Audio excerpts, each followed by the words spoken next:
episode of the FireStorm podcast. On today's episode, we're bringing you another anime review. Yeah, we know you just can't get enough of them. How many of these have we done? Like 87? Well, guess what? Here's another one. And today, we're going to be talking about quite the heavy, like, it's a big boy, Yes. Re:Zero. Yeah, Re:Zero was kind of the anime that gave us the idea to do reviews. Initially, Yeah, like at the well, start, that was before all this shit started happening, but yes. yeah, initially because it was going to be released in July, I think. Yeah, season 2 was going to come out in April. Oh yeah, season 2 was coming out in April, and then we thought, oh, we'll watch all of season 1 and the director's cut and everything before season 2 and build the hype up. But now it's been, I think it's been postponed to July. And Yes, I think so. Yeah, It could be postponed further, but we're not sure yet. yeah, because global circumstances. But instead, Due to the current circumstances. but instead they actually they've released some more content, which is pretty cool. Instead, so Yeah. building up to season 2's release, they obviously made the director's cut, which was it was rather condensed in regards to like how long the episodes were, because I'm pretty sure the original series was like 26 1-hour episodes or something like that, or 45-minute episodes. The original... No, they were regular sized episodes. Oh, okay. Well, now it's all 30. They were like 20 minutes. Oh. So they've literally just smashed 2 episodes together and called it a director's cut. Yes, pretty much. I was wondering why things didn't feel any different. So anyway, yes. I mean, apparently they like added a few scenes here and there that like were in the light novels but weren't able to make it into the original cut of the show. Yes. But I mean, you would have to be paying really close attention and be really familiar with the original show to have like been able to pick them out. See, I feel like I noticed 1 or 2 differences, but they were very subtle. Like, I'll give you a few examples later, but I do feel like I noticed a few smaller differences. But they did that in order to be more faithful to the light novels, because season 2 heavily brings in a plot from the light novel.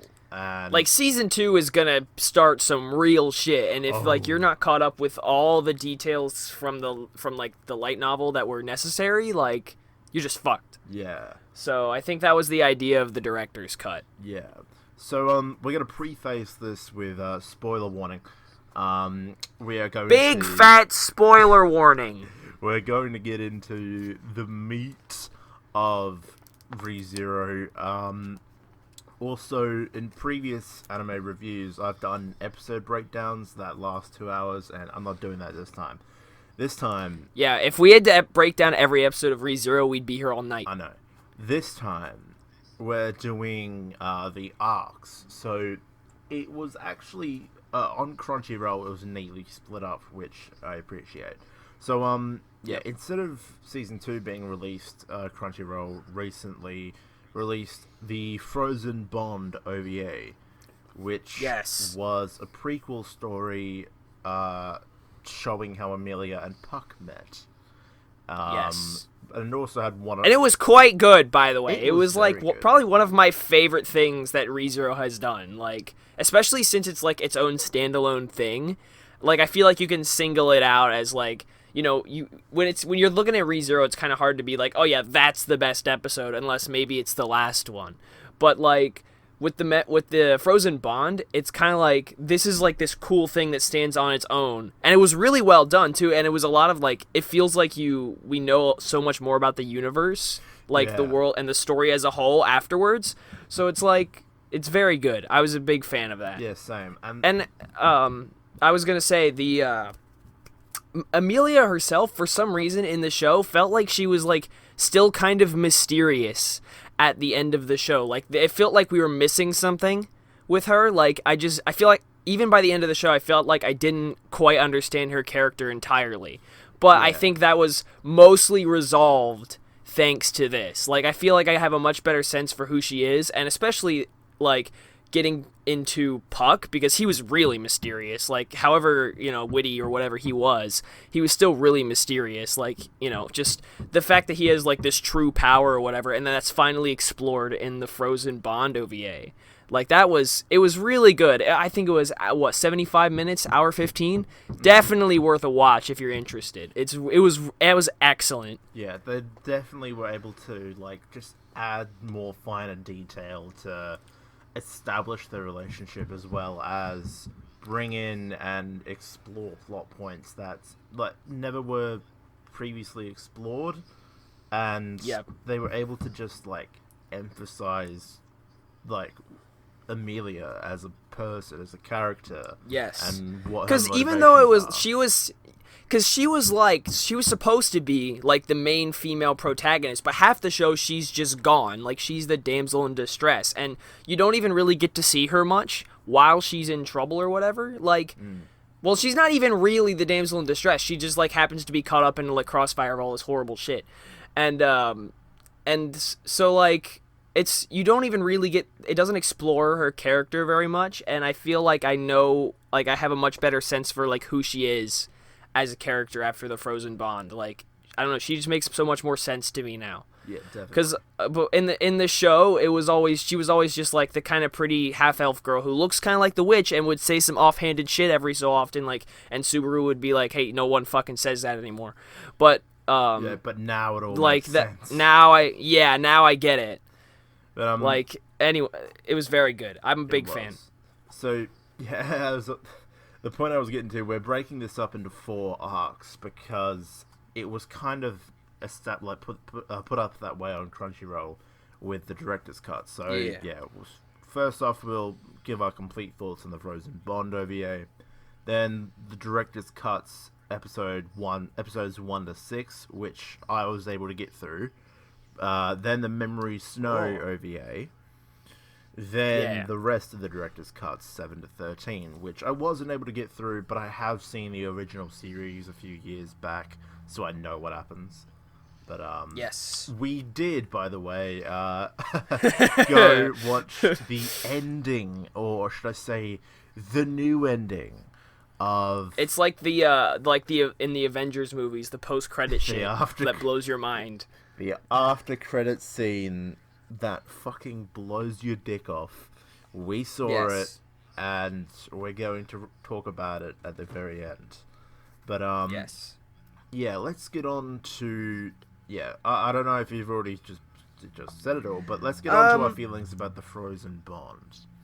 I think if I were to say most of my thoughts are out there already, I guess. I just didn't wait for you. I just kind of just went and started talking about it. But anyway, I guess if I was going to say something else that I haven't said already, it would just be, like, just the way that they portray Amelia in the movie. I'm going to call it a movie because it's an hour 15. It says an OVA, but it's long for an OVA. So I'm just going to call it a movie because it's less syllables. I think just the way they portray Amelia as a character and, like, how lonely she is throughout, like, especially the first half of the movie, like, I felt so much more connected to her. Like, I empathized with her so much more than I did at any point throughout the whole, like, the normal show. Like, just, it was something so incredibly necessary to explore. Like, just this character was supposed to be integral to the plot of the show that we really didn't know all that much about, like, on the whole, just watching the main show. So I feel so much more connected to her now after watching that. And it was really cool. Like, you kind of, you get a much better sense for, like, I don't know, like, the way she acted, and she was so self-conscious about everything. Like, no one loves me because I look like the witch, and she let that get to her head in the main show. But then you kind of start to understand why she's so self-conscious about that and feels like she doesn't deserve love or whatever just because she looks like the witch. Like, she's the type of girl who lets that stuff go to her head, and because people don't love her because she looks like the witch, she thinks she doesn't deserve to be loved or whatever. Like, it does a great job of exploring the real emotion and, like, the whole feelings and stuff behind that and the motives that she has just in her life. It was really, really good. And then I think at the end, I think the biggest shame, like one of the biggest shames from the show is leaving, not exploring Puck's whole, bigger power or whatever the fuck he is, and you learn that he's, what is it? He's a one of the 4 big bad wolves or whatever the fuck. What is it called? I probably have written it down somewhere. But yeah, he's like one of the some like I don't know. I want to say divine beast, but that's Breath of the Wild. But something like that. He's the beast of the one of the directions. Oh yeah, that's right. Hold on, wait. Here's somewhere. I'll while you find it, I'll keep talking. But just seeing him get all fucking massive and protect Amelia and like actually like you finally get to see what his true power actually looks like, and then the ending scene where Amelia and Puck kind of form their contract or whatever. Like you get to see everything that led up to that point, and you actually feel the emotion at the end. Like I'm pretty jaded when it comes to like feel like I'm kind of an asshole, so I don't empathize with people all that easily, but this one, like, this really got to me.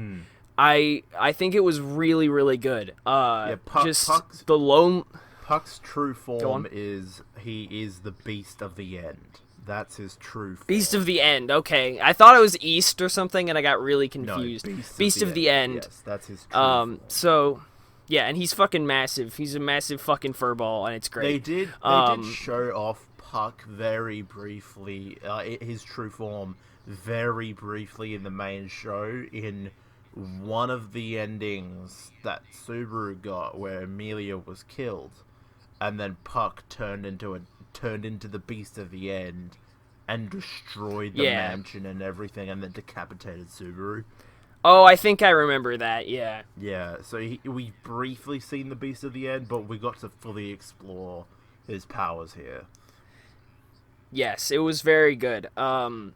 So I think like I want to like maybe this is my favorite thing that ReZero has done. I know it's right at the beginning, so it's kind of anticlimactic, but man, I just really liked this. It could be recency bias too, though, but I thought this was excellent. Like I've just kind of completed the experience of ReZero for me. Like I felt like there was something missing, like that I just completely like I hopped in right in the middle of a story that had already started, because I mean I just didn't understand Amelia enough for my liking, and now this movie has just remedied that completely.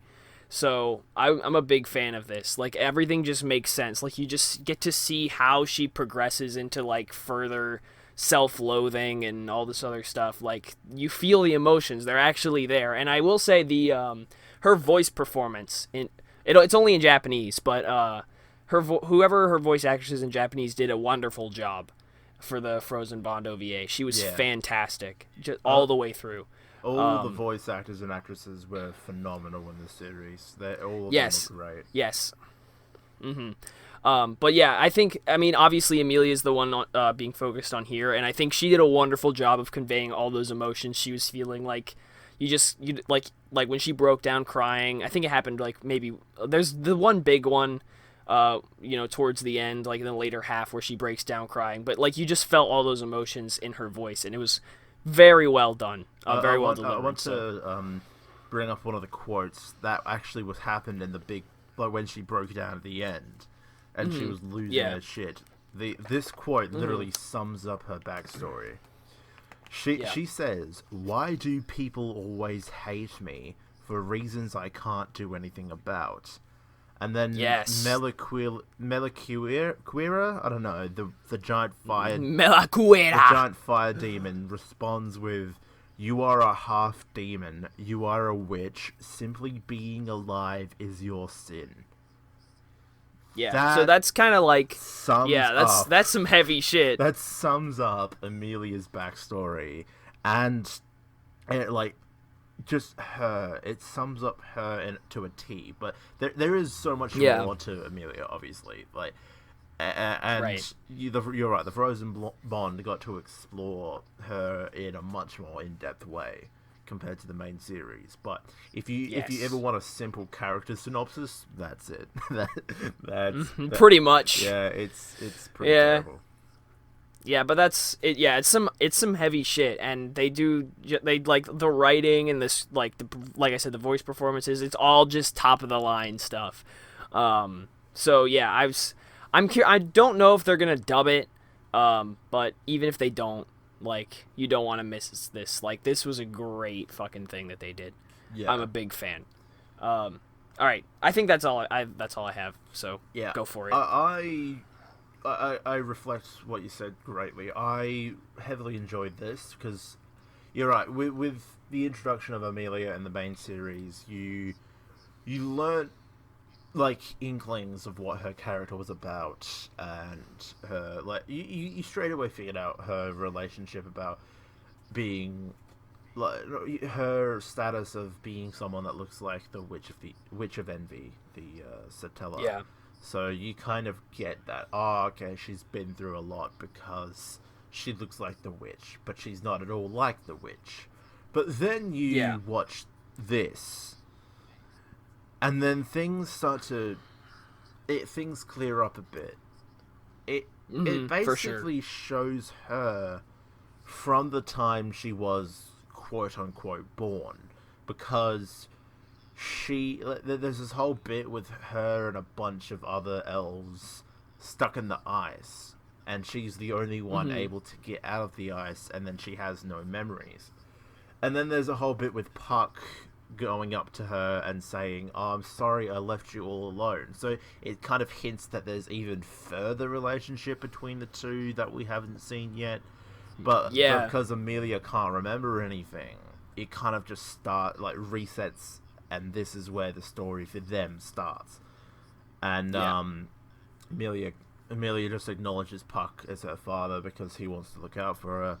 And it's very, very it's emotional as well, because you're right, with how many times Amelia's looked down upon and degraded. Like at the very start, that family she attempted to help, but then the kid was just yelling, "You're the witch, you're the witch," while they're threatening her with weapons after she just saved their ass.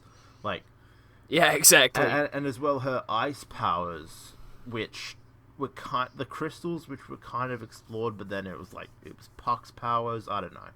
It was. It was weird. It was very strange, but then and those words that would pop out on the black screen, you can't interfere directly or whatever. You have to interfere. You can only look on from a distance. Yeah. So Puck originally, I'm only assuming he was a spirit that was just wanted to overlook Amelia, but he was told he can't do anything. So he's just like, all right, well, I'm going to do something. I'm going to make a contract. And this is at the very end. So yeah, we get to see them basically from the start of their relationship, but there is hinting that there will be more. But it's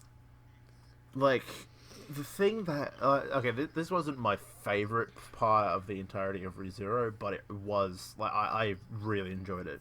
But the thing that got me the most is, at times, Puck and Amelia seemed really evil. What do you mean?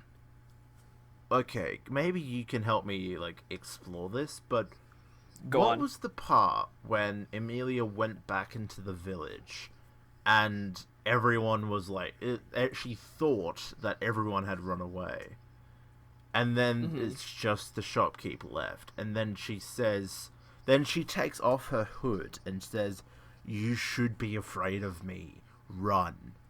And she just acts so. Personally, I feel like she's putting that act on to encourage him to leave as well. But in turn, that's the idea. Yeah, but in turn, she freaks out all the other village members because members of the village, because they're all actually still there and they're watching.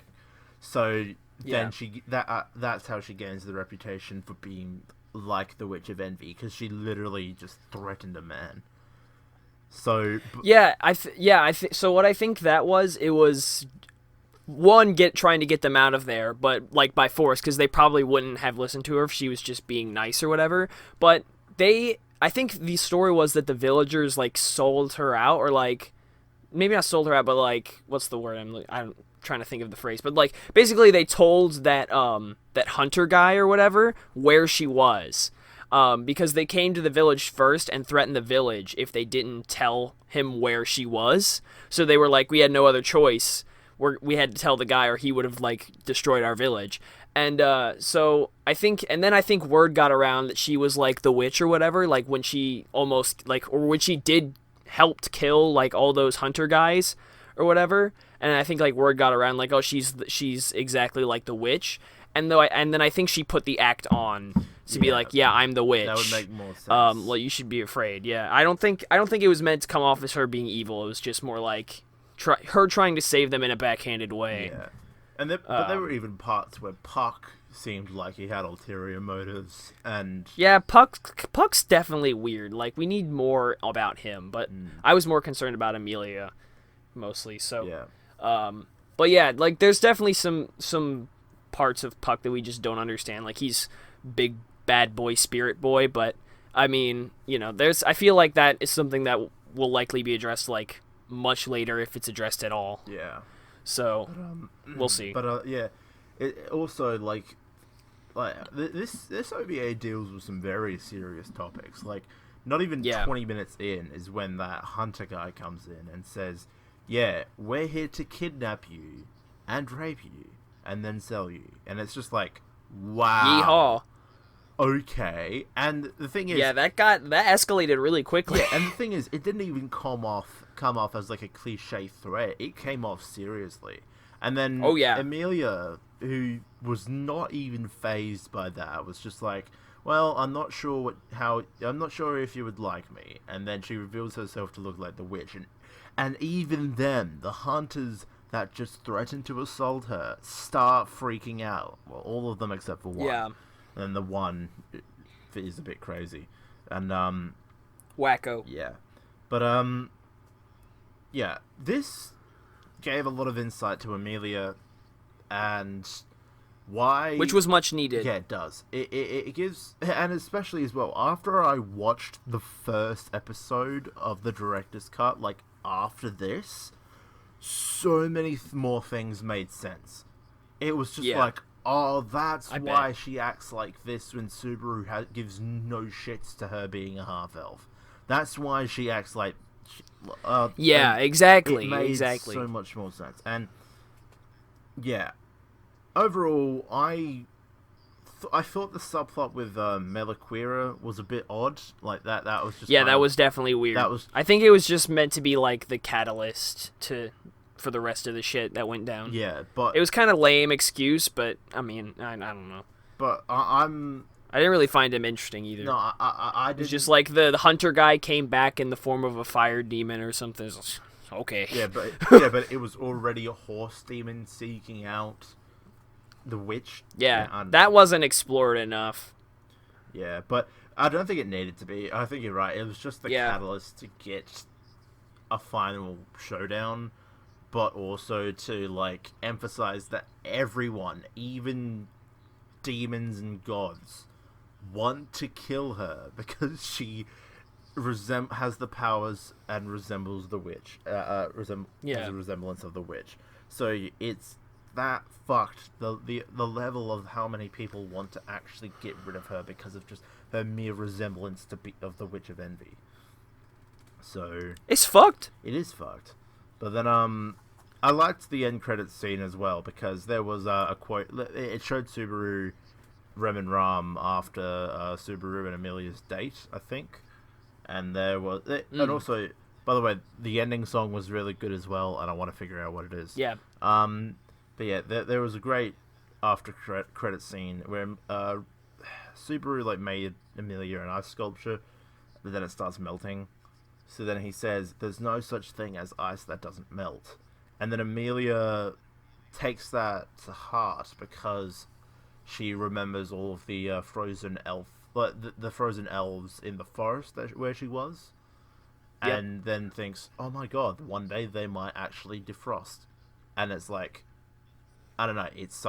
Okay. When I say it like that, it's kind of weird. But when you watch the whole OVA, it is really sweet. So it makes sense. Yeah. Yes. But yeah, I enjoyed it. It wasn't my favorite piece of episode from the entirety of ReZero, but it was much needed. There is a lot of discussion, and like if you go into it without watching ReZero, parts of it are going to confuse you. Like, but then if you have a completely fresh ReZero, start off with this, and then like take some notes, write down what the things you're confused about, because they will be cleared up soon enough in the main series. And you'll get them. It's definitely like, I think it would probably be a better experience for a new viewer to start here. Yes. And then go to the main series. Because, I mean, it's one thing, like, you could, it would be fine either way. Because, like, if you want to have the same revelations we did, where it was like, oh, everything makes sense now when you go back and watch this, like, you can do that. But I think it would make more, like, just overall sense to a new viewer by starting here. Yes, definitely. So, but if you're a new viewer, I don't know why you're still here. Go watch the damn show. Go watch the damn show. But yeah, let's move on to episodes 1 to 6 of the director's cut, which has been detailed as the first arc. So clever name. Well, no. I forgot where it was. My anime list. I don't know. Somewhere detailed it as the first arc because it was the arc leading up to Subaru wanting to go on a date with Amelia. And then there was a bit of a jump saying, oh yeah, they went on a date. And then it gets into the whole royal selection and everything later on. So this was kind of... Episodes 1 to 6 of the director's cut was just the introduction to Natsuki Subaru and him being transported from another world with his bag of chips.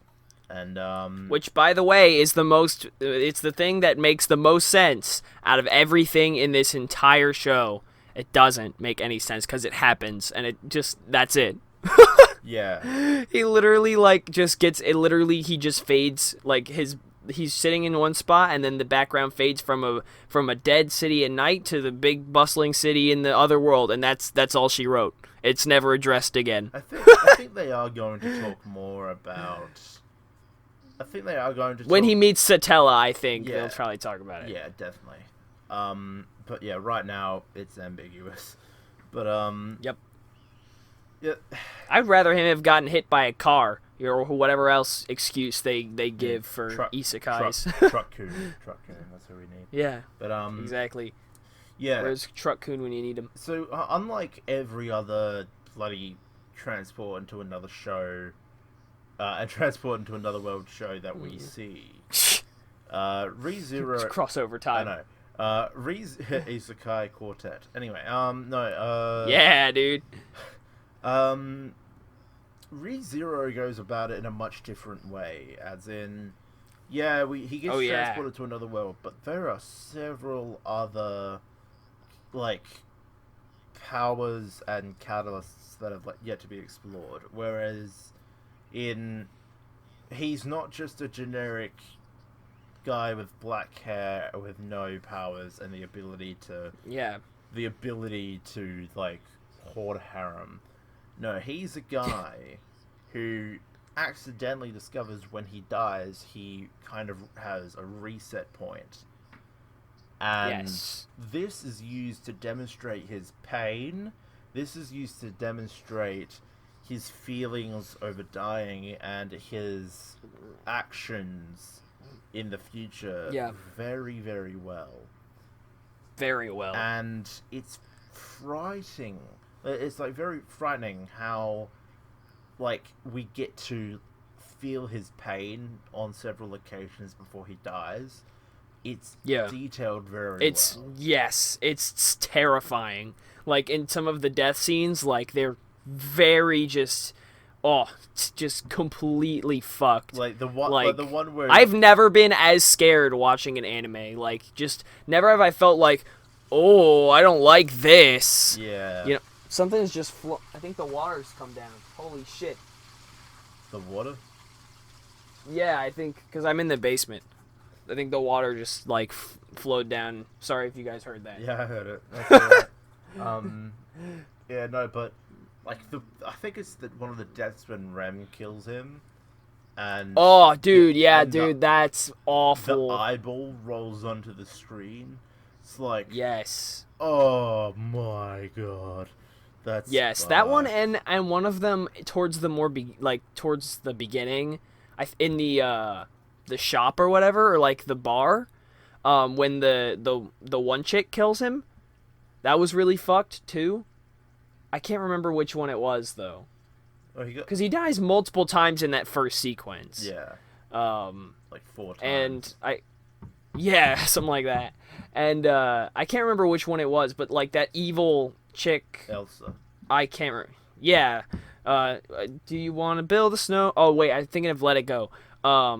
Anyway, wrong franchise. No, don't. Have you seen ReZero, the abridged series? No. Well, they literally reference that, and they're just like, "Hey, Elsa, you just gotta let it go." And then she fucking kills everyone and says, "I hate when people make that comparison." She goes that shit. So yeah, Elsa, the chick in Rough. black that shows up for the first few episodes and then fucks off forever. Yep, she's not coming back. She says she'll be back, but she's not coming One back. thing I'm gonna get into it later, but I heavily enjoyed the Memory Snow OVA, and they actually referenced Elsa in it. And it's just like, I think I remember that. wow, they're actually referencing a character that disappeared. Cool. Good on them. Yeah. But, yeah. Wow. Anyway, Yeah. Get into your feelings about the first arc. Okay, so I will say I remember my experience and I can't remember exactly. It was probably towards the end of last year when I watched this show for the first time.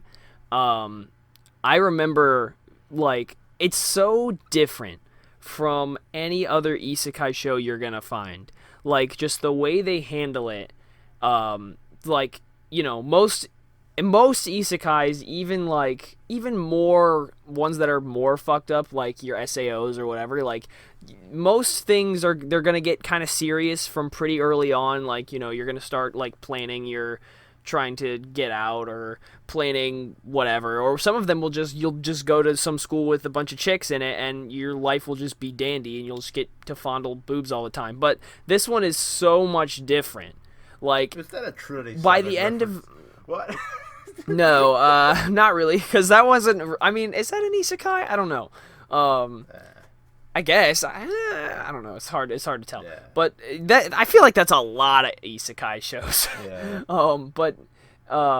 Yeah, it's like just even by the end of like episode 1, you're already like, holy shit, this is a completely different experience from any other isekai show I've ever seen. And it's really different from like any anime that is out there right now. Yeah. Like, unless you're looking at like murder mystery, like even that doesn't quite hold a candle to the way, like, how this feels as an experience. This somehow because feels it's just like a perfect blend of like a hint of murder mystery, what was Subaru trying to figure out the cause of him dying later on, and then like him having to plan ahead and reset lives and everything, and then it's like a perfect blend of that and like full on fantasy, but like with actual well written characters and motivations. Like exactly. It's got everything. It's really good. It's really good. And I was just like, you just watching him struggle and like especially like continue to go more and more like down the drain, like mentally.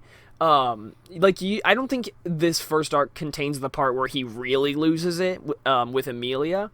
Does it? No, that one's okay. That's the next one. That happens like just after or before the royal selection. Yeah, so you can see his mental state kind of dropping, and it's like just seeing those effects. Like, it's hard. One thing I will say, it's hard to empathize with him because obviously you can't die more than once. So we can't really, we don't really have such a thing as like a save point, but just even attempting to fathom what he's going through, like at any point in the show, like just like we mentioned the scene where Rem absolutely destroys Subaru. Imagine waking up from that, you're back in time, and now you look at Rem and you know all of that about her, how fucking wild she is, and you have to pretend like she's a normal person. Like, you can't do that. Like, even just trying to fathom that in your head is just, I can't. I don't know about you guys, but I can't do it. Like, no, see, just that's the thing that fucks me up about Rem. They somehow, like, the characters are that well written. They somehow made her a death machine and turned her even further into a death machine with her demon form, and then made her one of the best girls of the show, with everyone crushing yes, one of the her. cutest girls in all of anime. Somehow they fucking did all of that, and yes, it works. I don't know how, but it works, and it's very impressive because I thought she was. But yes, because I don't even know how you could not think she's cute, but. I mean, I guess if you see that scene, it's hard to recover from that. But just like I said, just it's hard to empathize with him. But like when you try to wrap your mind around that, it's hard, and you just like kind of feel like, oh god, this guy, he's not gonna make it, is he? Like he's not. He's kind of fucked. And he's fucked in the head too, and you can kind of see him like his mental state deteriorating throughout, especially throughout the first half, like. He, like, starts talking out loud to himself, going a bit crazy. Even in the first sequence, before his save points gets reset the first time, like, just trying to, like, all the elaborate things he has to go through to change and alter the timeline in his favor, like, half the stuff I never would have thought of. But it's, like, it's wild. Without him dying, he wouldn't have, like, several times, he wouldn't have gotten to that point. Which is the other fucked thing, because the one thing they never reference, which confuses me, I'm just going to explain it like this. In my mind, there is the main timeline, which is all the times he's survived and progressed to a next part of the story. Right. And in the main timeline, after the beginning sequence, where he finally wakes up in the mansion, what he did was that he got encountered by the thugs, he yelled for help, and Reinhardt came and saved him, and he said he knew Emilia. Or no, he basically said, if you see a chick with white hair, tell her not to go to this place. So he goes to that place, he somehow knows Felt, and Felt's like, okay, fine.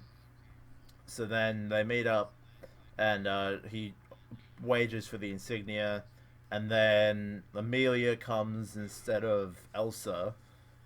And then when Elsa appears to attack Emilia, he says, Puck, protect her. And he does. So it's kind of like... And then everything goes on from there. So it kind of hints in the next part of the story. They're all just like, okay, this guy's suspicious. He knows who Emilia is. He knows about Puck. He knows about the insignia. So then then everyone in the mansion is trying to figure out who the fuck is this guy and how does he know so much about us? When in reality, it's because he's had to die several times to learn all of this information. But in the end, it just paints him as a sus asshole. And yeah, pretty much. And it's never really referenced like, how did he know Puck exists? And then continuing on from that, the main timeline that happens afterwards, when he keeps dying in the mansion because of Rem, in the main timeline, what happens is that he wakes up and then he's really overly enthusiastic about everything, and he's just like, I'll fix this, I'll do this, I'll do that, and then internally he's sick. He keeps saying, I feel sick, and that's where you also get to see a part of his emotional state deteriorate, and it's like terrible. And then Emilia offers to be his lap pillow because he's working hard, and she can sense that something's she and Puck can sense that something's wrong with him. That's where he bawls his eyes out and admits that he's in pain and that he's been through so much. And then that's the turning point. That's when everyone realizes, okay, maybe he's not a bad guy. And it's kind of it's Yeah. fucked if you think about the main timeline and how everyone would perceive him up until that point. Like, because Yeah. we know what he's been through, but everyone else is just like, okay, this guy has plonked in with strange clothes, strange food, knows about Amelia and Puck, and then, like, is somehow knows where everything is in the mansion, and it doesn't make any sense. Yeah. And it's just like, oh, fuck. Alright. Jesus Christ. So yeah, a lot of stuff. A lot of stuff happens. Do you remember the reason? I always, for some reason, I can't remember. What was the reason Rem killed him in the first place? It's because he had the scent of the Witch of Envy. Oh, okay. Because yeah, okay, that makes because like that reset stuff. Yeah. Like gave off the scent. Yeah, his yeah, powers are connected to the Witch of Envy somewhat because yes. Beatrice and Rem both say, "Hey, you smell a bit. It's weird." And whenever he tries to explain about his powers of returning by death, the Witch of Envy like grabs his heart and stops him from doing it, but it also increases the scent. And that's the whole reason Rem. Well, everyone in the mansion, Roswell, Rem, and Ram were all like watching him, but Rem was the only one to be like, "I can smell the witch's scent. I'm gonna kill him. I'm just gonna kill him." So after 4 days, she kept killing him. But then that led to the whole other timeline where Rem went to the town but alone, got bit, and then died. And then it's very fascinating. See, all of this, everything we're talking about, it's all so tragic to witness, and all so like it affects you really fucking bad because you start off thinking, oh yeah, Rem and Ram, they're just mates, but then they both have so distinct personalities, and like when Ram loses her shit trying to kill Subaru because they all suspect he had something to do with Rem dying, and like and then even their backstory, which I'll admit was a bit, I don't know, cliche. It's alright. I didn't like it much, but like everything with the horns and everything and the demon forms, like I don't know, but everything was just so interesting to witness, and watching Subaru piece together how like the ways to proceed, it was very good. Yeah, and the thing is, like, he has to get everything perfect. Like, he just, like, everything he does, like, every step he takes in each one of those, like, sequences, like, it matters. And if he takes one step out of line, something's gonna get fucked up. Like, when, you know, we'll talk about the thing that happened at the very end, which is one of his missteps. But it's just like, it's so incredibly, like, it's almost draining for the viewer just to like watch him slowly piece together, I sound like a 5-year-old, piece together everything that he has to do to make the timeline absolutely perfect, and like make sure nothing got fucked up. It's exactly the way that he wanted it to be, and that he planned for it to be. And like, there are a few times where he like, it seemed like everything had gone well, but then like he made one mistake that he didn't realize until afterward, and he's like, "Oh shit!" And that's the thing that it's rough. That's the thing I think is a draw. Like, even though he can die several times and piece everything together and figure out the perfect route to proceed, even then, like, shit could go wrong. No, but even then, everyone is suspicious of him for different reasons. Like, because somehow he has all this prior knowledge that no one would ever think he would have, and it's just like, it's so well told as well. Like, yes, it is. Everything, like every character is well written. Probably the most dense one is Beatrice, but even then, she's got a little bit of personality at times. But everything, Roswell, Amelia, Rem, Ram, like a lot of the villagers even, like everyone's got personality. Everyone's well written, and it's really, really cool. And yes, it is. like It's you great. get to watch Subaru grow from being like a cocky, overconfident guy. It's just like, I've been transported to another world. I'm going to have these powers. And instead he just dies a bunch. I'm gonna get mad pussy. I'm gonna get mad pussy. And then, okay, I want to get into characters for a minute. Sure. So, everyone loves Amelia because she's adorable, and she's adorable. I too think Amelia is best girl. I choose Amelia over Rem, but I know why people like Rem. But I also really like Ram. And I don't think enough people talk about Ram, because she herself, in several different timelines, took the initiative to try and help Subaru. Whereas Rem was just kind of spying on Subaru.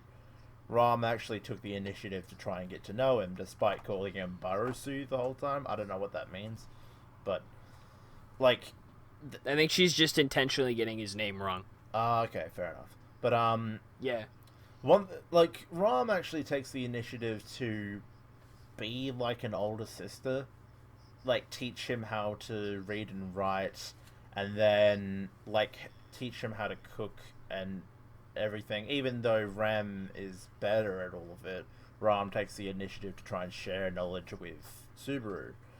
And even when it gets to the point of like letting, when Subaru was really insistent on going into the town, Ram makes up a reason for him and Ram to go, and actually encourages Ram to get out more. And I remember there was one quote in the first arc which I thought was adorable, and it came from Ram, of all people. It was just like, oh, yeah, you two can go to the town, and I want to come along as well. Subaru will have a pretty flower on both arms. And it's just like, oh.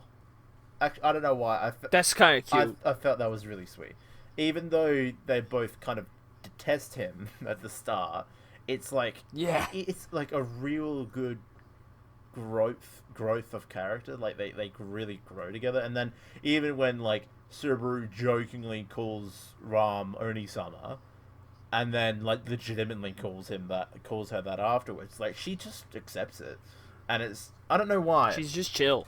I feel like that's when I say all the characters were well written.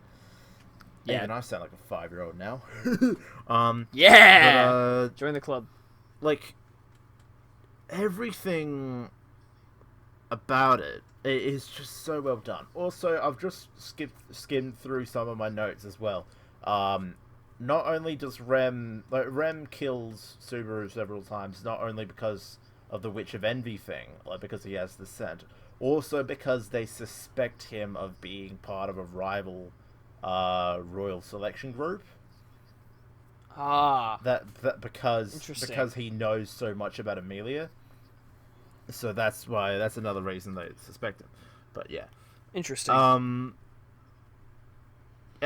Also, I just want to talk about this backstory. You wonder why Satella is called the Witch of Envy. And in the backstory, it's revealed that she devoured the other witches that represented the other 7 deadly sins.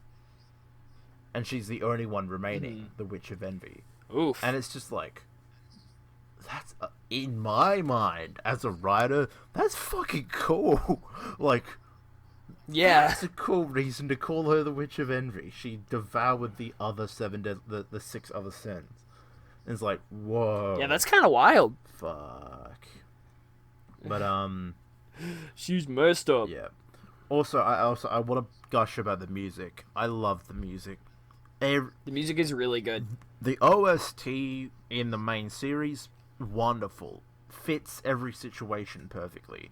I've used some of it in my audiobook coming out. That too, it's perfectly creepy and memeable. But yeah, So the soundtrack good. is so good. I've used some of it in my audiobook. Check my channel; it's coming out weekly. Yeah. Plug.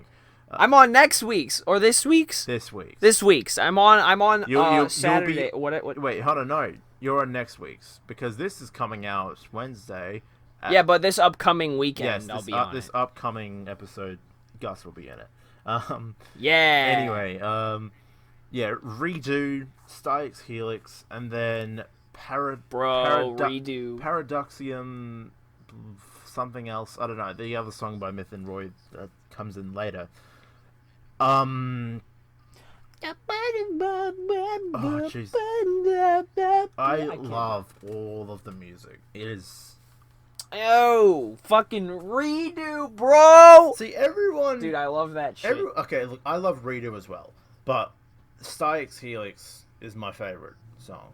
It's just That's fair. beautiful 10 times over. I love it. And then there was a new version of Styx Helix in one of the credits of one of the episodes. I forgot which one, like 3 or 4. There was a new version of Styx Helix.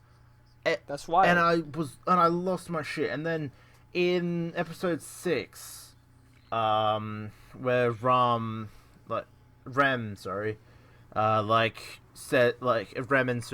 finally falls for Subaru, basically. At the end of episode 6 of the director's cut, they add a new piano intro to Styx Helix, and I'm like, stop, guys! All these new versions, my heart. I love this because I love the song so much, and they're just giving us so much more of it, and it's like, God, fucking damn it, this is awesome. Yes. But yeah, the music, oh, dude, it's awesome, dude. But yes. Yeah, yeah. Anyway, best girls. I was going on about Ram. Yeah, Amelia in my actually fairly limited choice. I know. I mean, like there are some like minor girls here and there. Not minors, like younger than 18. I mean, like fucking is Felt. Well, yeah, yeah, she is. But don't worry, she's not a contender. No, but like, okay, you've at least seen the Gigox like 8 minutes, like ReZero in 8 minutes, haven't you? Oh yeah. Oh like, yeah. The fucking the trap. No. The royal selection is just like, I'm the cute one, I'm the cool one, I'm hot as shit, but I'm also a massive cunt. And it's just like, yeah, that's perfectly sums up their character arcs. And then there's Felix, obviously, later on, the trap. The trap. No, but fucking, I know everyone goes on about Rem, Amelia, and all that. It's definitely for me, Amelia. And I get why people like Rem, and I get it, she's adorable, but then she's also at times creepy, as explored in the Memory Snow I gotta OVA. say, her murdering Subaru ruthlessly, kinda a turn off. Yeah. I agree. And then in the Memory Snow OVA, it's just like, Rem, what are you doing in my room? And it's just like, oh, I was just gazing upon your face. And he's just like, that's a bit weird, but I mean, okay. Yeah, no, it's like, okay, cool. Harmless enough, I guess, maybe? Yeah. It's, I don't know. But then I also liked a lot of character points about Ram. Like, she's definitely not waifu material, because she's literally saving everything for Roswell. I don't know why. It's a bit weird. My virginity is yours. Sorry. Never said that.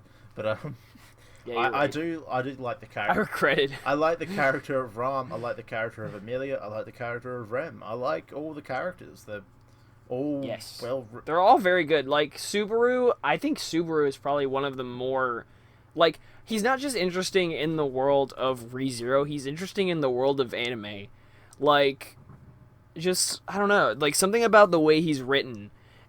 He stands out so much from like a lot of the other, like, especially like your standard edgy isekai protagonist. Like his manner of speaking and the way he goes about his life, like he oh, I don't even know like what type of person, but he's like almost like a drama queen. Like he likes to like the way his manner of speaking, like how he says things, and then just a lot of times like how he goes about his life. Like he takes everything way too far, but like sometimes in a good way, sometimes in a bad way. Like, and I remember specifically, like, during the confession scene, like, I can point out this example because I just watched it today. But, like, when he was laying down on Amelia's lap, she was like, "Is my lap okay?" And he was like, "I know of no finer, more divine pillow." Like, Yeah. that's a perfect example of what I mean. Like, just the way he speaks is so over dramatic and over the top. He's so different from many. I don't think I could name a protagonist that's even close to like similar to Subaru. Like just I don't know. He's so interesting. He's a very almost he's refreshing in a way. And especially like just how he feels kind of real, especially like with his mental state deteriorating. Like he's one of the guys in anime who feels the most real and the most organic, like the most like an actual human being. You know, Even despite how far-fetched like all of this fantasy like dying and resetting shit, and how he's even through all of that is built up to be this like really cool guy who can think on his feet, that most like in a way that most people just can't. Like you still feel like he's so like he's a human being and like you can relate to him, which I like. a lot of his dialogue, you're right, is like over the top and eccentric, but like he does that to try and sound impressive. But he also like he does that as kind of like a way to break and be a bit comedic. And in regards to that, like, Which is still different from a lot of other anime it protagonists. It is. No matter how serious this anime is, there are a few nice, lighthearted moments. Like, there's only they're brief. Subaru has his fair share of like over the top reacting parts. Like, there's so many scenes where he and Puck get along well because he's overreacted to something, and then Puck's just like, "Ha, loser," and I don't know, it's pretty funny. But like, because he's that out of place, he has all the right to overreact to certain things because he has no clue what the fuck's happening, and it just all makes sense in my mind. Keep talking. It just all makes sense in my mind. Hold on, I gotta deal with something. You gotta deal with something? Lovely. I'm gonna keep talking for a minute, because one thing we forgot to bring up was scenes in like more scenes in ReZero that made sense because of the Frozen Bond, and one of them in the first episode was when Amelia admits to Subaru that she's a half elf, and that she resembles she has silver hair, and because he doesn't know about the Witch of Envy, he's just like, yeah, that's fucking cute. And then she gets really shy and covers up her ears, and then Puck comes out, and it's just like, yeah, what happened? Oh no, we're good. Okay, cool. It's been dealt with. Lovely. And then I'm just referencing other parts of the show that made sense thanks to the Frozen Bond, because I forgot to bring them up. And like, then after he tells Amelia, yeah, your silver hair is cute, and I thought elves were meant to be cute, and she gets all nervous and covers up her ears and says, "You're an idiot. You don't know what's going on." And then Puck comes out, and it's just like, I can't believe someone said that to her. Yes. And then like he's super excited because they found someone that looks at Subaru, who looks at Amelia just for being Amelia and not for resembling the Witch of Envy. Yeah. And then like Puck gets so excited, and it's just like, and goes along with Subaru's banter as well, and it's just like, it all makes sense after watching. Dude, Puck's a lad. Puck is a lad. He simps for Amelia, but he's still a lad. Then again, he acts like a father. Hold on, I gotta deal with this again. Hold on. Then again, he acts like a father figure, so I guess it makes sense. But I'm recording. What do you want? That all kind of is emphasized thanks to the Frozen Bond, and yeah, we've gone on enough, I think, about the first arc. It's all really interesting. I think so. Yeah, I enjoy all of the characters, even Old Man Rom and Felt, even even Reinhardt and all that. Oh, the swordsman, dude. Dude, he's awesome. Yeah, like, Dude, his backstory is great.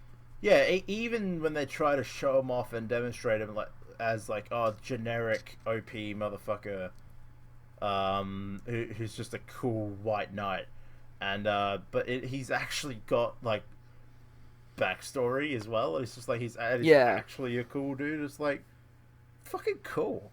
But yeah, I think the thing that also drew Rem to people is after they figure out about the Marbeast curse and how Subaru is going to die because he's been cursed that many times. So Rem takes the initiative to go out and kill them all. So everyone's just like, she loyal. she loyal. But yeah, I think it's like I've heard lots of jokes about like, yeah, if you don't want to have to do anything in your life ever again, you could probably marry Rem and be okay. Yeah, no, like she would do everything for you. I don't doubt that. Like, I don't doubt that Subaru at this point of time, if he just wanted to settle down and have a chill life, marry Rem and fuck off. Yeah, right. But hey, not the only thing he's gonna fuck. But got him. That's what Dojin's for, bitch. Oh, you right. But nah. Anyway, where's my ReZero hentai? Where's my ReZero hentai? Hate anime. It's not hentai. It's Dojin. Brought Hentai Haven presents. No, it's Dojin only, unfortunately. Anyway, I think we've covered the first arc well. Let's move on to the Memory Snow OVA, which this was cute. Okay, not only was it cute, I think this, like the Frozen Bond OVA, was needed because not only did it actually expand the plot, it was just a real good light-hearted turn compared to the rest of the series. Like, Subaru... Yeah, I agree, for sure. Subaru doesn't die, and Amelia... And everyone gets to be funny.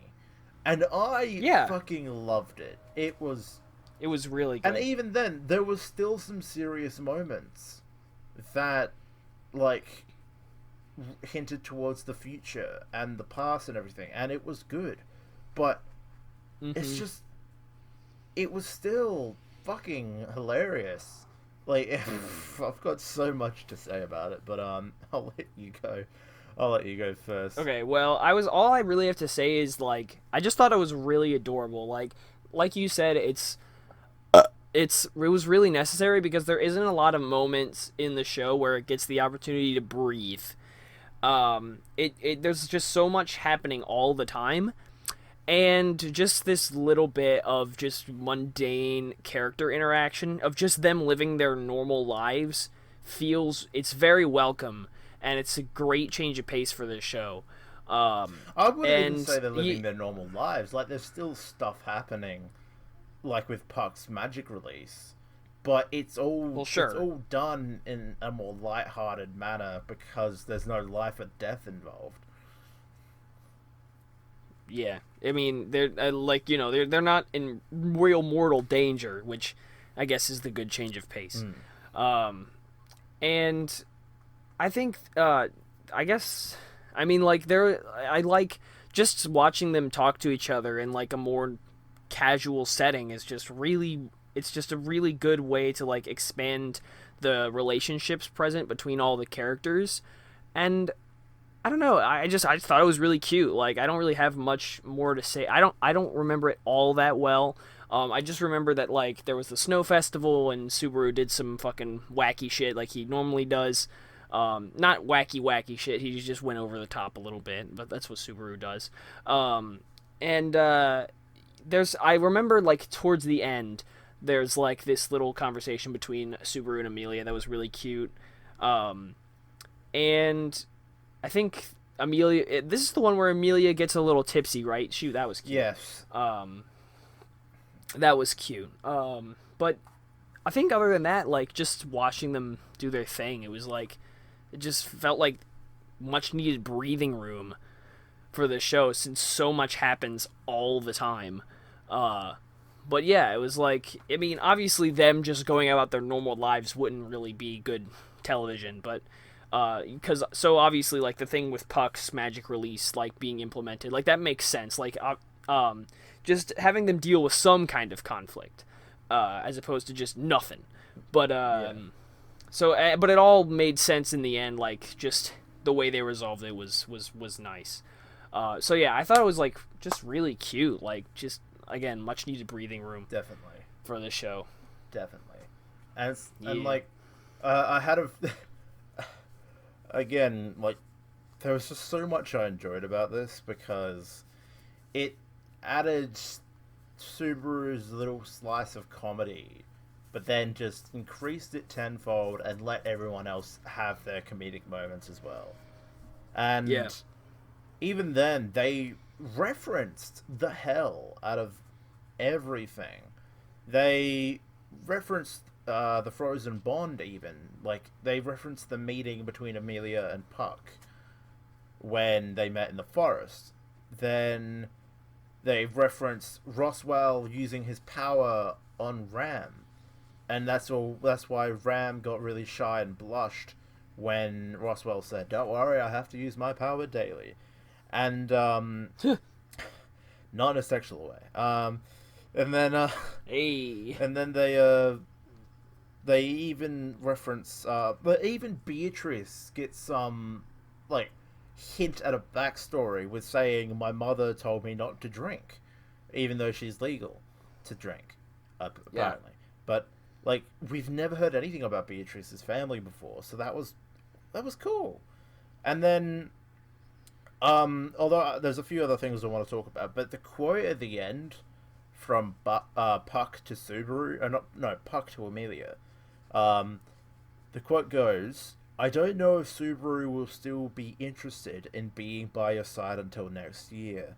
The wound on his belly, the wound he got when the witch bit him, all the scars he carries are the results of your actions." And it's just like, Puck, what the fuck? Why would you say that to Amelia? Bro. Calm down. But then he does bring it back. He does bring it back afterwards and saying, well, like, I think he said something like, well, if you want this to happen again next year, I think you have to make an effort to keep Subaru from literally fucking killing himself, which everyone watching knows he's done here and there. Maybe watching knows he's actually done that. But yep. Yeah, and then okay, yeah, everyone got to be funny, and I loved it. One of my favorite quotes is when they're trying to enter Amelia's room and she's saying no. But then Roswell says, "Yep, go in." And then Subaru says, "If you're in the middle of changing, thank you." And Amelia says back, "Don't you mean sorry?" And I don't know, but just their interaction was so fucking good. It was so funny. And, yeah, Beatrice got some funny moments. They showed Ram to be a really big creep. But it was also funny. And then I think it was lighthearted shit. And then when it was funny. It was. But then Rem filled the bath with mayonnaise because Subaru wanted mayonnaise. So she made so much mayonnaise it had to be stored in the bath. Oh. And then they reference Elsa. We figure out Subaru was from Hokkaido, so that's cool. But yeah, everything from using Puck's magic release to turn rain into snow, that was like a really cool idea. And then there was a song that played in the middle during the montage of everyone building sculptures, and I think it was called Memories, and it's just like, oh, that was a sweet song. Yeah, I know what you're talking about. And then good song. Yeah, and then afterwards when they're celebrating the fact that Puck's magic release is over, and then they had a really cool festival, so they said "Kampai," and then they all had drinks. So yeehaw. And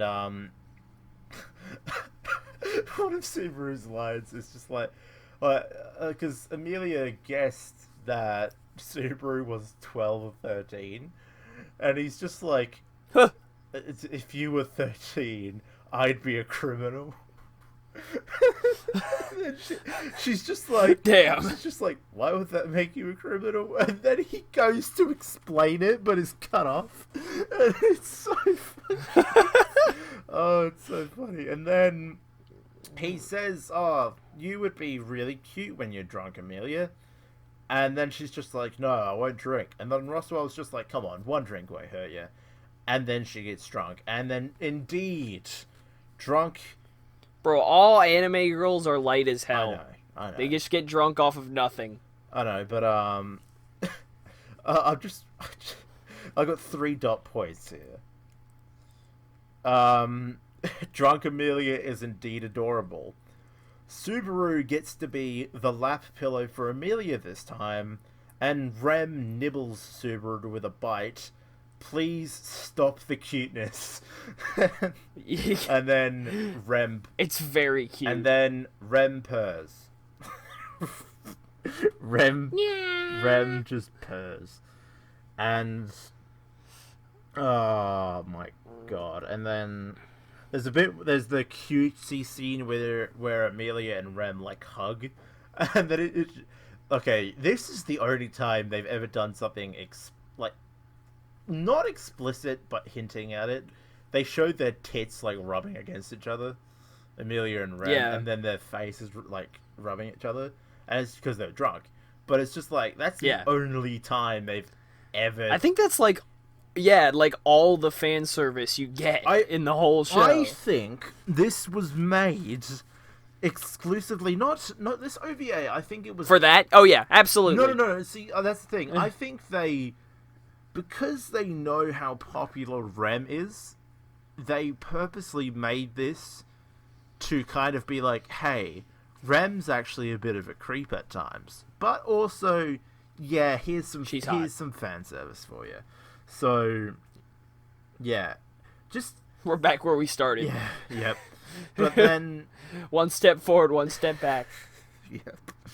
But everything about this was just really good and a good change of pace. It was very much needed, and I loved it. It was cool. It added more to the story, unlike what other OVAs do, and it was funny and adorable. Yeah. So, you know what? Love it. Good stuff. Now, okay, moving forward. I was unable to watch episodes 17 or 13 of the director's cut, but, like, 3 years ago, I watched the entirety of ReZero, so I know what happens. As far as we're aware, and as far as I was told by Espiritu, the guy we had on for one of our guest episodes, is that only the last episode had changes, and I believe that was the ending. So... Thanks, Daniel. So, I'm just going to go... okay, you watched the entirety of ReZero a bit more recently. Yep. So, give us your thoughts on the whole Betelgeuse whale Rem confession arc thing. Okay, yeah, so... alright, so this is... the one thing I like, especially in longer shows, is continuity. Because it's one thing to build a single story for 12 episodes, but I think it's another to do it for a long, double the time.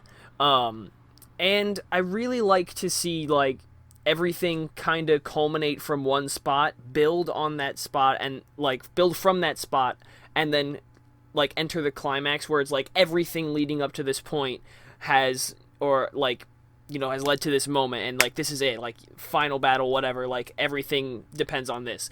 That's not really how this show went, but there are some good moments of continuity throughout, because the thing with Betelgeuse, shit like the White Whale and Betelgeuse, the show hadn't really been building up to any of that. They kind of just are threats that come out of nowhere for the most part.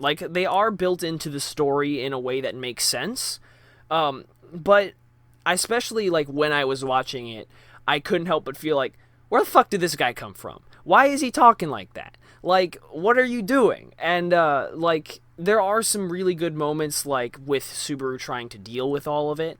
And especially with Betelgeuse, like, it's very creepy, some of the interactions that Subaru has with him. Definitely. And, but yeah, so I think Betelgeuse, especially, I don't know how his English voice was, but I will say his performance in Japanese was astoundingly good. Oh, yeah. It was fantastic. Like, I have never heard a better crazy villain voice in my life. It was incredible. And so I guess Betelgeuse was the more convincing of the two, like, big bad villains for me. I will say, as far as the Rem confession stuff goes, I thought it was cute. And it's not explored enough, in my opinion, why exactly Subaru likes Emilia so much.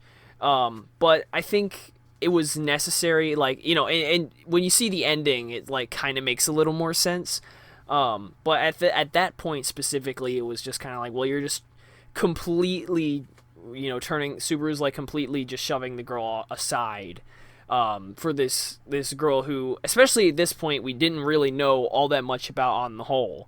And even he didn't know all that much about. But I thought it was cute, and the way they bounce back from it, and, like, continue their friendship and stuff, and, like, how they're still such good friends afterward. Like, what's the one shot, right before Rem fucks off for the rest of the series, where they're, like, hugging on the ground, and then there's, like, the sunset and the background and shit, and it's all these fucking crazy colors. That shit was really cute. Yeah. And so I think Rem is, just the way, like you said earlier, how they managed to convert her from a sadistic psychopath murderer into one of the cutest girls in all of anime is absolutely bewildering to me. But it works somehow. I don't know, but it works. So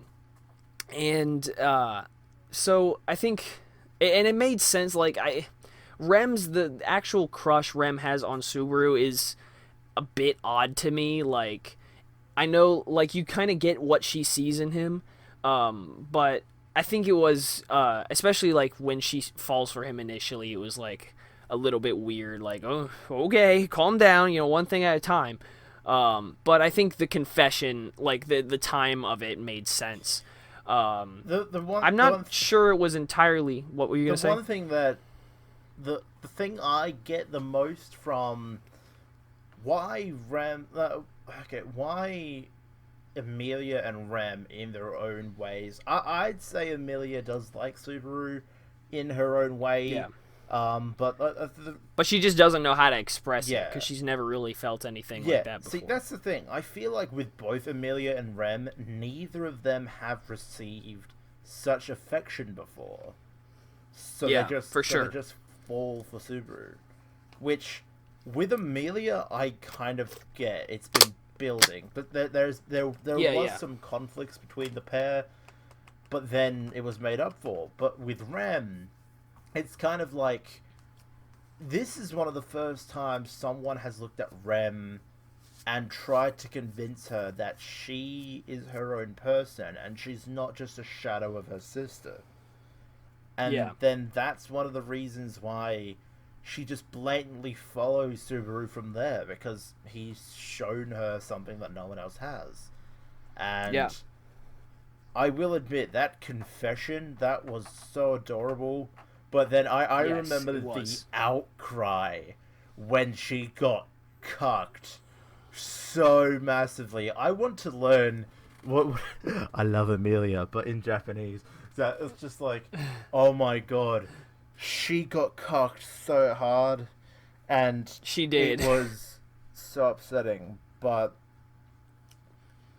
yeah, then again, when we get to the ending, I'm gonna bring this up again. Something that happens in the end with the new ending. Yeah.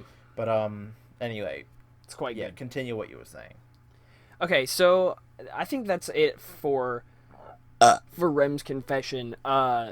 I think the white whale stuff is a bit convoluted to me, but I will say what's nice about it is just like the convoluted stuff is like in like the plot point and like all this fog and I don't know, like the actual introduction of it was I think I might be remembering it wrong. I'm not, it's kind of ironically it's a bit foggy in my memory, but it's I want to say like I didn't quite get it with the whole white whale thing. Like I mentioned the swordsman. What was his name? Reinhardt. The old swordsman. Oh, Reinhardt. So no. Reinhardt was the redhead one. You're talking about the older one. Yeah. The butler guy. The old man. Yeah.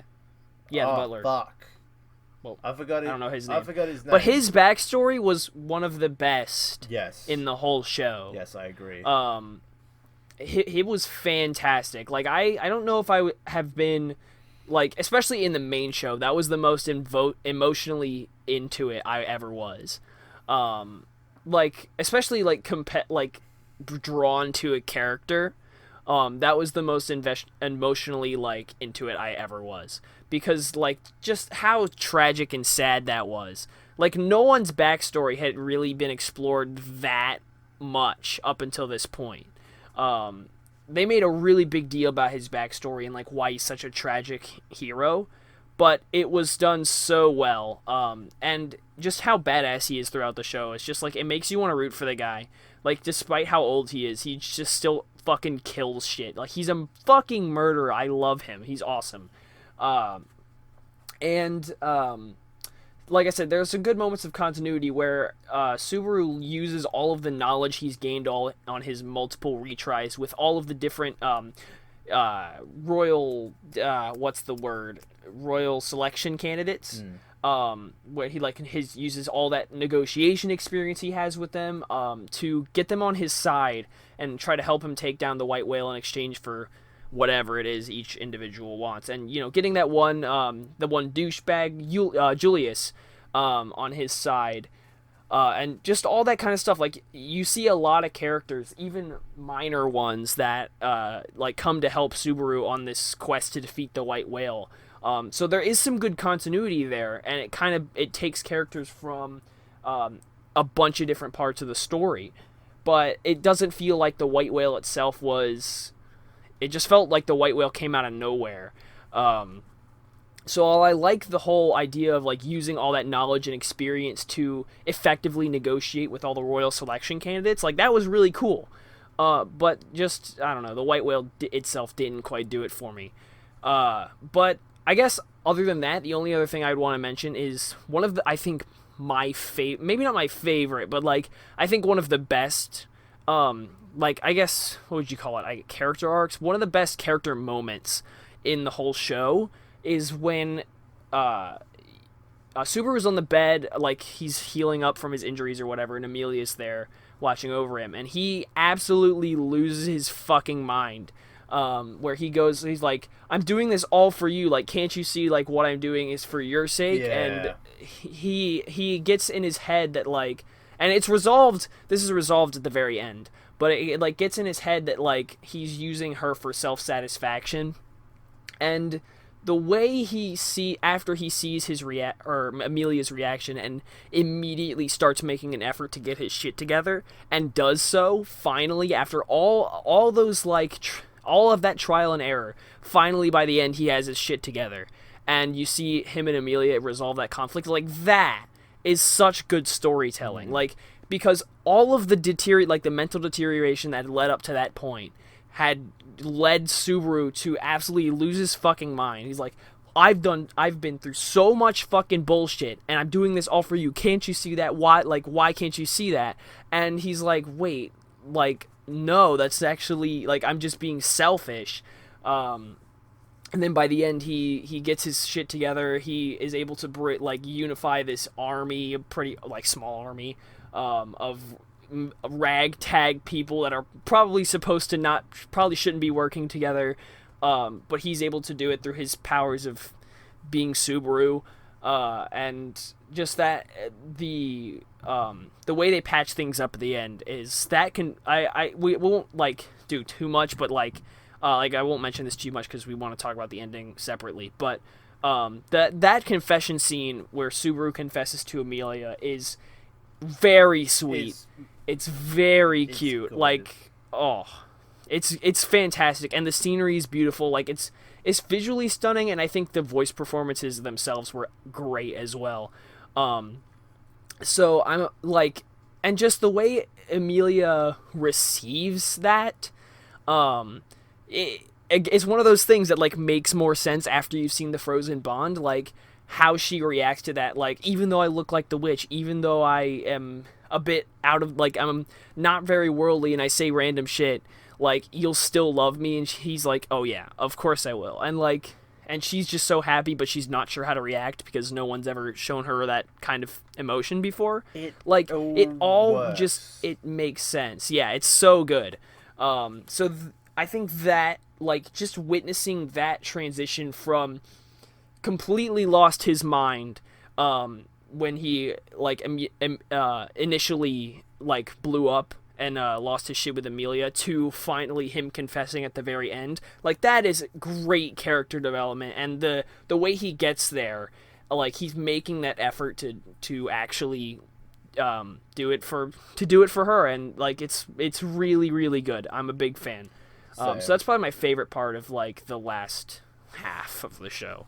Yeah, I'm gonna briefly go over it. It's been a while since I've seen this section of ReZero, but Yeah. from what I recall, yeah, Subaru losing his shit, recalling everything he's done for Amelia in his past lives, like in the past incarnations, and then like him letting it all out, and Amelia just saying, "Look, I don't remember half of what you're saying, and I feel like you're being selfish here, because what have I done to deserve this? Why, you're the one taking it upon yourself to do everything. I've never asked you to do any of this. You're doing this for your own self-satisfaction and thinking there's something in it for us. But there's not. What reason do you have to do this for me?" And it opens up his eyes. And you're right, they handle it so well. It does take quite a long time, like the rest of the season, for them to fix it from that point. But they do fix it, and it's rewarding. It is like, it really, big time. I appreciate it so much. Rem's confession kind of came in the middle of all that, and it didn't feel out of place, because after what happened with the Ma Beasts, and when Subaru saved Rem and then told Rem he sees her for her and nothing else, she was kind of just following him from then, and you watched her get closer to him, and then it kind of worked. And then, although she got cucked, like, I feel like the thing is, he did promise her there will be a future for us, like, to all be together, but I love Amelia, and that's not going to change. And that's all just kind of like, despite him cucking her, I mean, how else are you meant to handle that?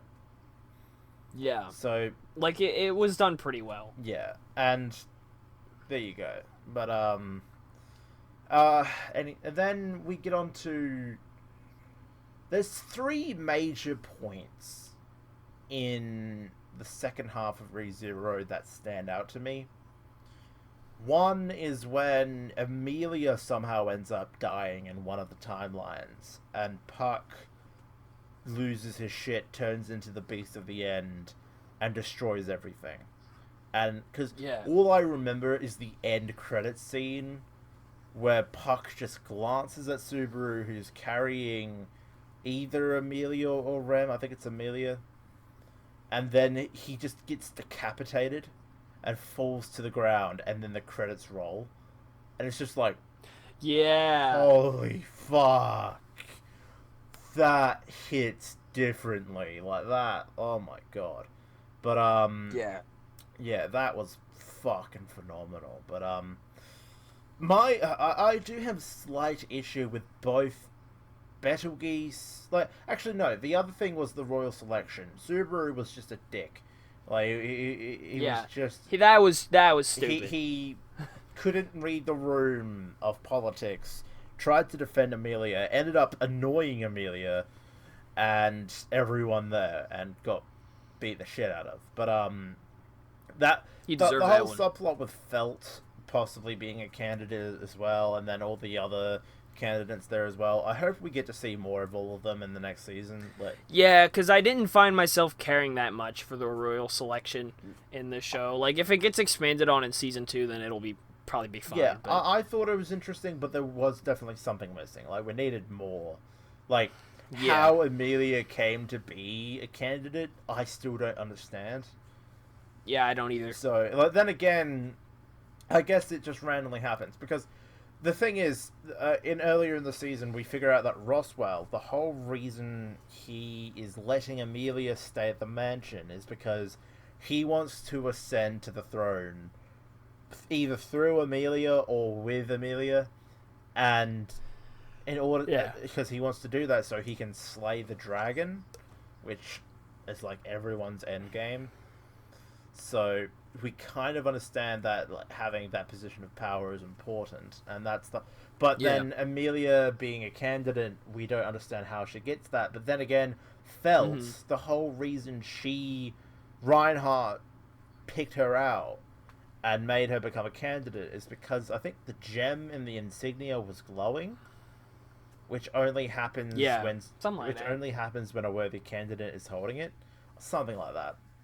So that probably was what happened with Amelia as well. Yeah, and we can assume, but it's, I don't know, it's not really explored much. It's hinted at, but my issue with both the Betelgeuse part and the White Whale part is that neither were properly.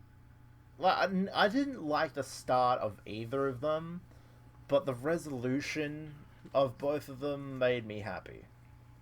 I agree. Like with the ending of the Betelgeuse arc, where he works with that knight who he started off hating to sense where all the arms were and to, like, properly defeat Betelgeuse. Like, that was cool.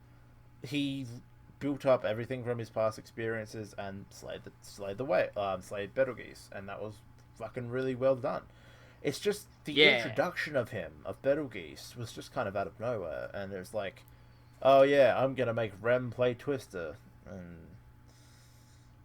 yeehaw. It was terrifying. Yeah, and we still don't know, like, he's part of one of the white, like, the witches cult or something, and that wasn't quite explored enough. Maybe that will be elaborated on more later, but... Yeah, maybe. Yeah, it's weird. Then the White Whale was kind of... I liked the arc of the White Whale, like, with all the mist taking people, and then everyone forgetting who that person was. Who was Rem. But, like... that fucked me up. Can't fucking say that. That fucked me up when that happened, when I first watched the show, and the mist took Rem, and it's just like, oh my god, no, that's fucked. But then, like, other characters got taken as well, and then it was just like, oh wow, and then only Subaru kind of remembered them. It was fucked. But then still, it kind of came out of nowhere.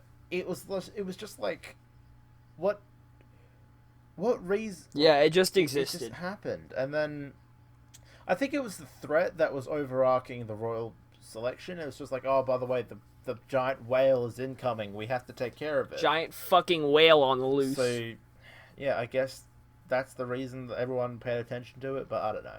But the resolution of it was good, and with, like, that butler guy, you're right, his story was fantastic. And then, like, all the side characters got their moments to shine.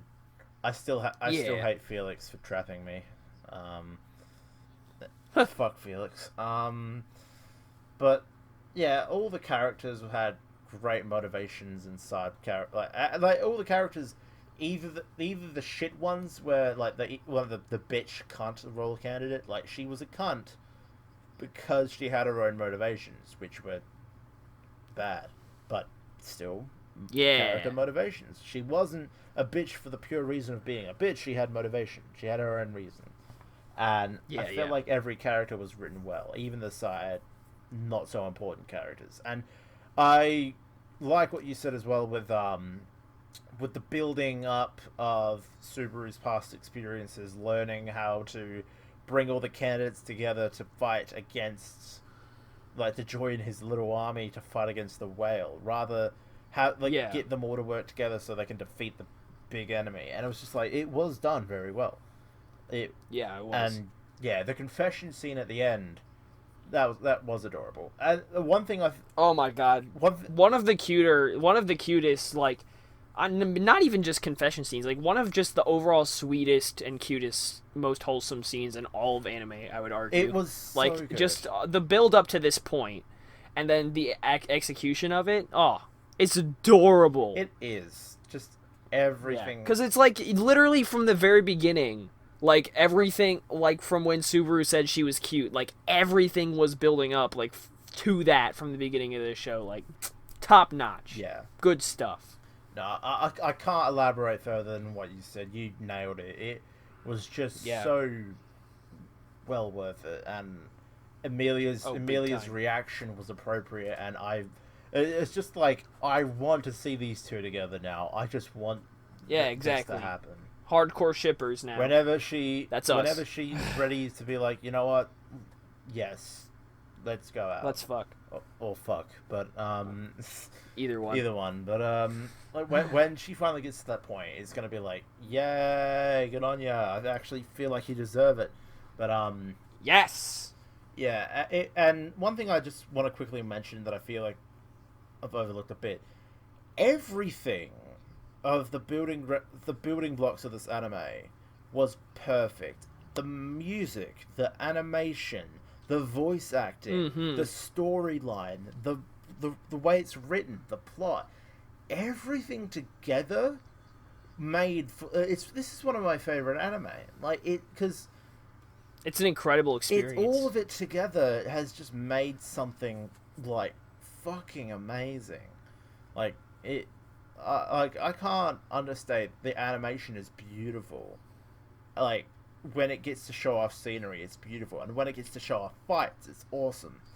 And then the music, they always know the right music at the right time, and the voice acting from I can't remember a bad voice actress. I can't remember a bad voice. No, I don't think there were. And yeah, and even sound effects, like little funny sound effects at times, like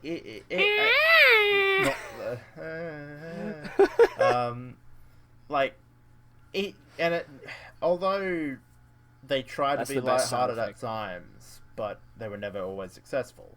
Like, it blent everything in. It was all blending everything in so well, and I fucking love it all.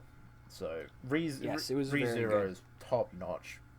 But Great stuff. now let's boy. get to the ending. I want to. I'll let you do this. This hit me differently because we knew that there was a different ending to better suit the adaptation. Be more true to the light Be novel. more true to the light novel and lead on to season 2. So to me, I felt like the confession was a bit different. I don't know if that was changed, but the confession. I think it seemed like slightly differently written than the original. Yeah, there might have been some change there, but I don't exactly remember. But the new scene is the after credits scene. It's Yes. it's Subaru and Amelia traveling in the back of a cart with all the, I don't know, the kids. I don't know why they're there. They're sleeping. Petra. Yeah, the village kids. Petra. They're vibing. Yeah, they're vibing. And Petra, one of the kids, now has a crush on Subaru as well. Okay. Subaru becomes a predator. No, Subaru's just like, I don't want to be a part of this. Amelia, don't take her seriously. But then Amelia takes her seriously. It's just like, for fuck's sake, Amelia, come on.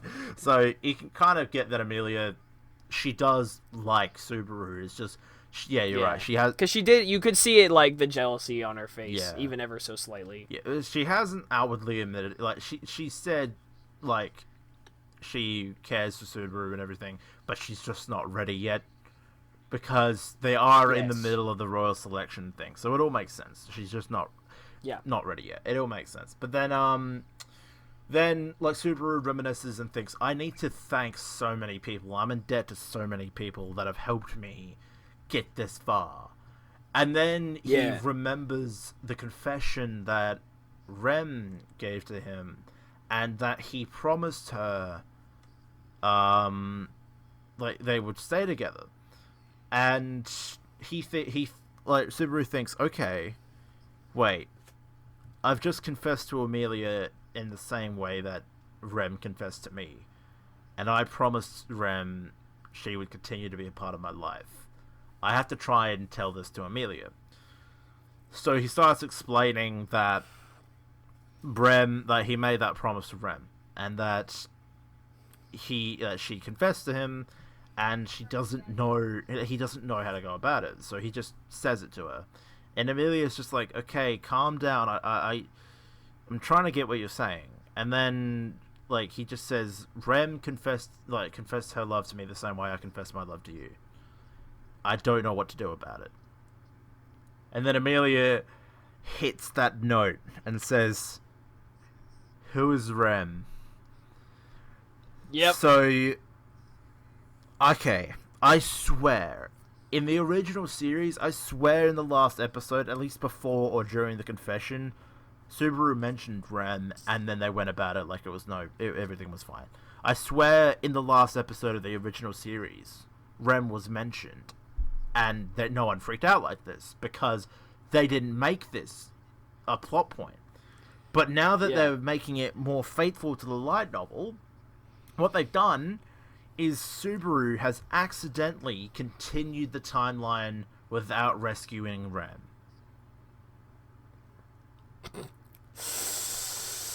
And that leads into season 2, which I'm only speculating about this. I haven't read the light novel. I'm sure those who have read the light novel can tell me. But in one of the trailers... Don't spoil it! No, don't spoil it. But one of the trailers for season 2 showed dead bodies everywhere, and...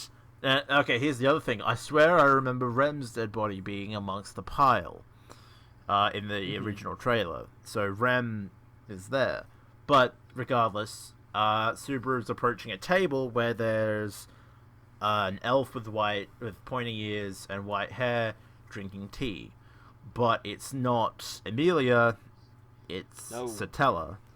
I do remember this, actually. I think I know what you're talking about. Yeah, so... From the trailer. So one of the trailers shows Subaru encountering Satella. So I'm theorizing that because Subaru has recognized his mistake, and because he doesn't know when the save point is, and he's done so well with Amelia, he can't reset, but he wants to recover Rem. Yeah. So somehow he gets to have a conversation with the Witch of Envy, and I'm guessing it's somehow to try and bargain for Rem's return. I don't know. But, I don't know how it works, because he is connected to the Witch of Envy with her power inside of him and the stench and everything. So somehow he's connected to the witch. But see, I knew that was coming, because when Amelia was just like, slow down, I don't know what you're saying. Like, it was just like, no, they haven't done this, have they? They haven't done it again, have they? And they did it again. Yeah, Everyone forgot Rem. And it's just, oh no. See, that's the thing. I do want to watch the director's cut now, because there was the whole plot point of Subaru going through shit to try and recover Rem. So maybe, so in the director's cut, did they just not do that? Did Subaru just forget that he had to recover Rem first? Or was there something else? Or did Rem die in another way before they defeated the whale that caused everyone to forget she existed? Like, something... It could be the mist, too. Yeah, so... I think that's what I was trying to say, sorry. The mist with the whale and everything. So, like, something has happened in the director's cut that has caused Rem to stay gone, but Subaru didn't recall it or didn't see it happen because he was too focused on defeating the whale, and he's gotten this far, and then only it's just like, oh yeah, no, Rem, I made that promise to her. I guess I better bring it up with Amelia, see how she feels. But then, yeah, it all happens that he doesn't remember who Rem is. So, yeah, big F. So I need to, I will eventually. I need to watch the rest of the director's cut and figure out what changed, because I'll remember it. Either that or I'll read reviews. I don't know, but something. So yeah, season 2 looks like. It's gonna get serious and in a hurry. What I hope season 2 is not only a recovery mission for Rem, but I hope they lean into a bit more about the Witch of Envy, about what she's capable of, about why she's hated. I know why she's hated, because apparently when she swallowed up 6 of the other 7 deadly sin witches, she destroyed half the world or something. I don't know what it was. It was something like that, but I don't know. She bad. I want them to lean into more about the Witch of Envy. I want them to explore, once Rem is recovered, I want them to explore Subaru and Amelia's relationship further, and possibly with more of the royal candidate stuff. Make it more prominent, because we need. I want to figure out who wins. In all honesty, I want to figure out who wins. But yeah. Just now with that cliffhanger, now waiting for the future. There's an ambulance. Now waiting for the future to see if he can recover a Rem. I'm sure he does. I haven't read the light novel, but usually that's what happens. But these things work out. The extremes he's going to have to go to recover Rem, because I don't think they'll go about the route of him having to redo the fight with the whale, because no, I don't think they will either. So he's going to have to find a new way that goes beyond his powers to try and get Rem back. I'd love it if they would just start the first half of season 2 and he has also forgotten Rem, and it's just it pisses off half the fandom. It's just like, bitch, where's she gone? How could he forget about Rem? Never forget. # never forget. But never forget. So yeah, season 2 is going to be a doozy, because, and as well, all the promo art I've seen has been Subaru and Amelia in a dark, desolate forest, and some sort of evil inhabitants. They've been surrounded by the same black mist. So maybe both Amelia and Subaru are able to confront Satella. Maybe could be. Not only does Subaru have the connection with Satella, but maybe because of obviously the similarities between the two, Amelia can somehow connect to Satella. I'm not sure, but this a lot. The potential is limitless, and I'm so keen to see what happens, and I'm so scared at the same time. It's just, it's an odd way to feel about an incoming anime, but I am so ready. Because if there's anything that can pull it off, it's ReZero, that's for sure. No, definitely. So yeah, I will probably be reading ahead in the light novel. I don't think I'm going to get past 10, because the ReZero light novels are actually pretty big. I've got volume. They're considerably bigger than I've got volume 1 than over there. the rest of the light novels that I've read. Yeah, I've got volume 1 over there. I haven't read it yet, but I'll read it eventually. So, volume 1's I got halfway through volume 1. It's very sweet. A lot of the artwork you see reflected in the show, which is cool. But I'm because there's one picture of Subaru and Amelia holding hands with the little girl that they help back to the vending guy, the apple guy, which is really sweet, and you see that exact angle in the show. That's good. So yeah, but I'm gonna probably read ahead in volume 10, which is where the first season left off. We'll see how that goes. And because I am curious how the light novel will compare to the show when it comes out, but I probably won't get past volume 10. Well, if Satella is on the cover of volume 10, so that's definitely something. Yeah, Well, at least if the director's cut is now more faithful to the light novel, then I think we'll get a similar path from here on. It sure has to be. So. Yeah, But, absolutely. I'm going. Well, I'm just curious, like, what scenes they'll leave out, because I'm sure you can't fit everything from the light novel.